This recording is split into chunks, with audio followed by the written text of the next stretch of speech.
Now the Three Martini Lunch with Greg Corombos and Jim Garrity. And welcome, everyone, to the Three Martini Lunch. Happy New Year! We hope you had a great time ringing in the new year and enjoying all that college football yesterday. Along with Jim Garrity of National Review, I'm Greg Corombos of Radio America. Welcome to the final installment of our year-end awards. It's obviously the start of 2014, but what better way to ring in the new year by giving out the most prestigious awards from 2013, including Person of the Year, Turncoat of the Year, and our individual New Year's resolution. So, Jim, let's start with Person of the Year. Obviously, Time Magazine gave their award to Pope Francis. A lot of people like that. As previous Time Person of the Year award winners, I think you and I welcome him to the club, since we were the Person of the Year back sometime in the 2000s when the online shopper was the Person of the Year.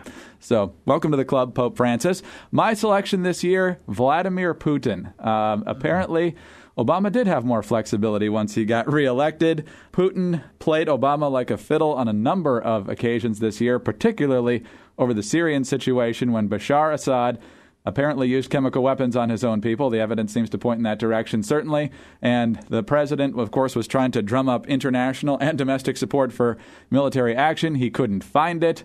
A throwaway line from John Kerry at an exasperated press conference. Vladimir Putin seized on that, kept Bashar Assad in power without any military threat from the United States. I have to think that greased the skids towards the Iranian nuclear agreement as well, since Iran and Syria are certainly interconnected. And, of course, Russia harbored Edward Snowden, and who knows what they got from him during his time in Russia. So in a lot of different ways, none of them very good. Vladimir Putin definitely ran roughshod over the president, and I think in a lot of major stories earned the Person of the Year. That is a very solid choice there, Greg. I just want to point one small correction to what you said, though. Pope Francis is actually a two-time winner. He won in 2006. Along with everyone else on Earth. Assuming he shopped online. A twofer, now he's going for three for next year. Putin undoubtedly a very big, influential figure in world affairs this past year, oftentimes for ill for U.S. interests, but I think, you have to call it as it is, and this was Putin's year. It's ironic because Time had made him their man of the year a few years back when he had actually not been. Right person, wrong year, I guess could be the attitude over there. Greg, I'm going to surprise you a little bit. Okay.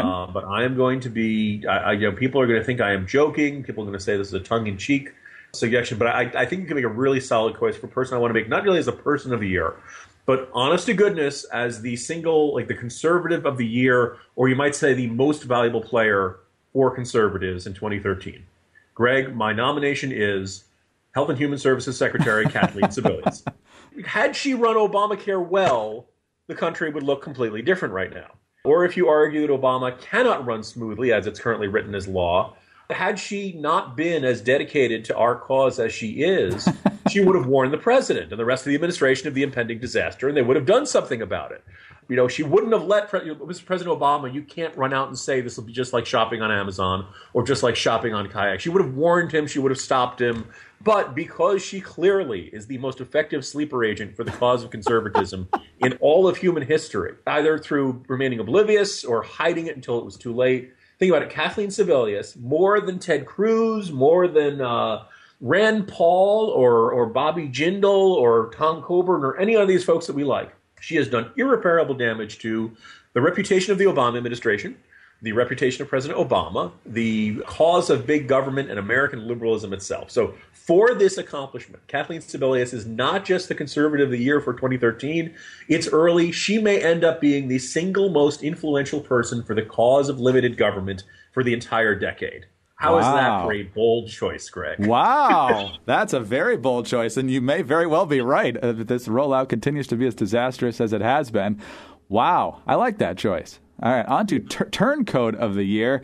And part of me wanted to go with some of the conservative folks who surprised us in their support of immigration reform. Rubio and Ryan come to mind. But I thought, they've done some other things that we should be happy about and champion good things. So I don't want to be that harsh on them. And I'll just go with the traditional definition of the word and give it to Edward Snowden. He obviously got this treasure trove of materials from the NSA, as we explained here in the podcast. There were some positive things to come about this, including the reach of government into our private affairs and communications. Should they have records on site, essentially, at the NSA to page through without any sort of court warrants whatsoever? Who knows if they're actually listening into some of these calls? And at the same time, while we get this debate going, which is nice, he's still a traitor to the country. And these people who are strong libertarians who think that he's an American hero, I can't understand that whatsoever. This is a guy who is a traitor to the United States of America and should be brought to justice as swiftly and as harshly as humanly possible. Just because he may have helped trigger a healthy debate doesn't mean it was triggered in a healthy way, and his actions can no way be condoned. That's a really good choice there, Greg. I actually had thought you might go in that direction, so I had a backup choice, and I'm pleased with it. And I think it's a slightly more amusing term of turncoat, but it still fits very well. I am going with Charlie Crist, who is expected to be the Democrats' nominee for governor in Florida next year. You may remember him as a Republican governor, and before that, a Republican state insurance commissioner and state attorney general. In other words, I'm pretty sure Charlie Crist was elected statewide as a Republican a good 4 or 5 times, and being, at one point there was talk of him being John McCain's running mate in 2008. This was a guy who was Mr. Republicans in Florida. Now there are a bunch of folks who didn't necessarily like him, but he decides to run for Senate. Marco Rubio decides to run for Senate as well. Marco Rubio is just a flat-out better candidate on a whole bunch of issues. Charlie Crist had, post-2008, decided to position himself in that fantastic, Arlen Specter, John Huntsman niche that gets you accolades on MSNBC, but not so terrific if you're trying to win over Republican primary voters. He declares, I am not running as an independent. Then 2 weeks later, he decides to run as an independent. So he loses the Senate race in 2010, speaks at the Democratic Convention in 2012. We thought we'd seen the last of this guy when he started doing the law firm ads. If you need a lawyer, call whatever, Green and Fazio, or whatever that law firm down in Florida was. But no, he's determined to run for governor again. He'll be running against Rick Scott, and Rick Scott's numbers are not terrific, but Rick Scott will have about $1 billion to run for his reelection campaign. It'd be really fascinating if you're a Florida Democrat, after spending literally like the past decade believing Charlie Crist was the guy you had to beat year in and year out. Now he's your guy. Now you're doing everything possible to get this guy elected. Now you're totally convinced that he's flipped on all the issues that used to drive you crazy, and that he will be a good Democrat and he will run the state the way you want. I have a suspicion Democrats will not quite embrace him with open arms. There was talk about Senator Nelson running. And so I just think, the idea that you can, dedicate your life to one party, flip, and then within one cycle expect the other party to embrace you wholeheartedly is kind of an implausible one. If Charlie Crist ends up becoming a Democratic hero, then I think he'll rank among the all-time turncoats in American politics. He might be a double winner. I got to think at some point in the last 3 or 4 years we picked him once before. So a 2-time winner, very, very impressive. I don't know that anyone's political career has ever changed so much because of a hug. Yeah.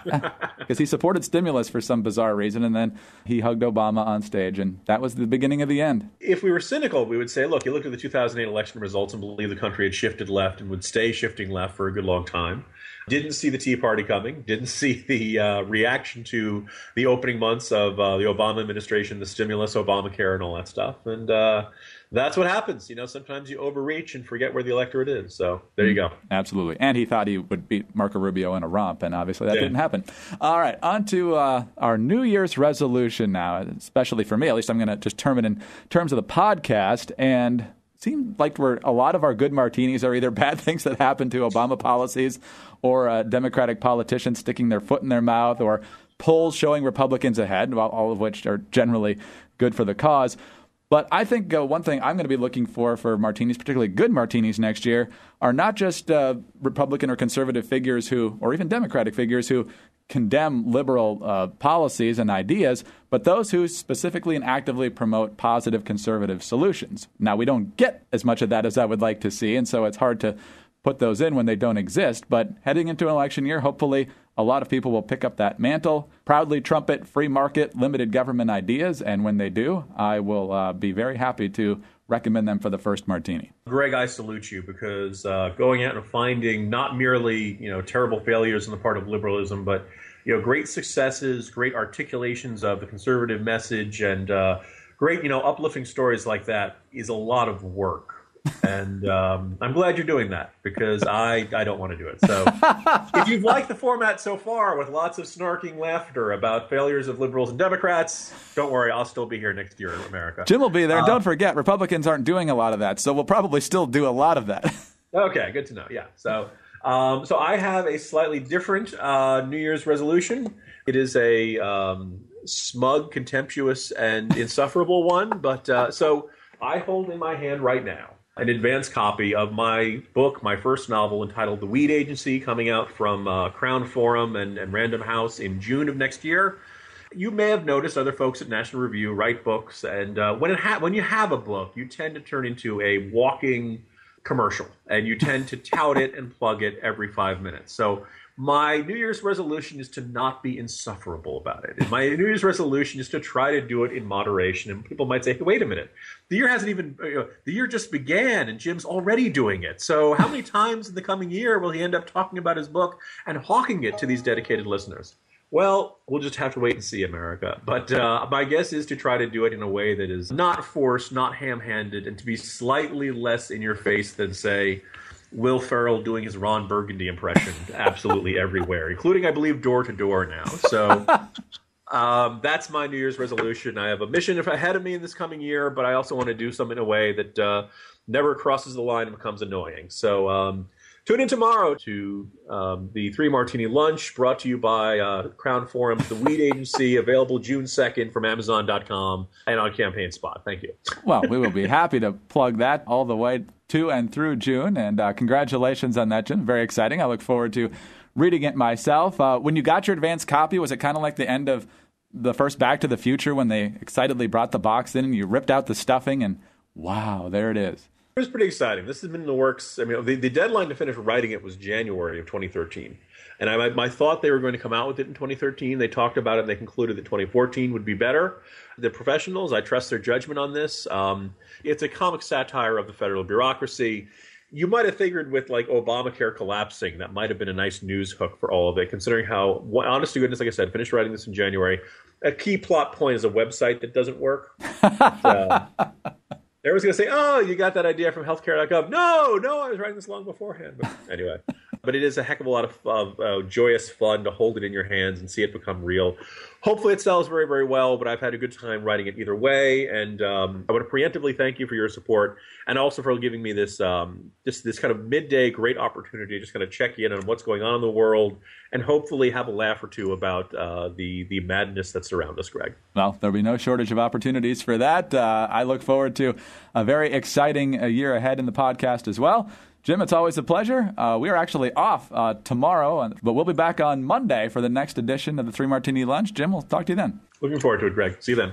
And we hope all of you join us on Monday as well for the next 3 Martini Lunch.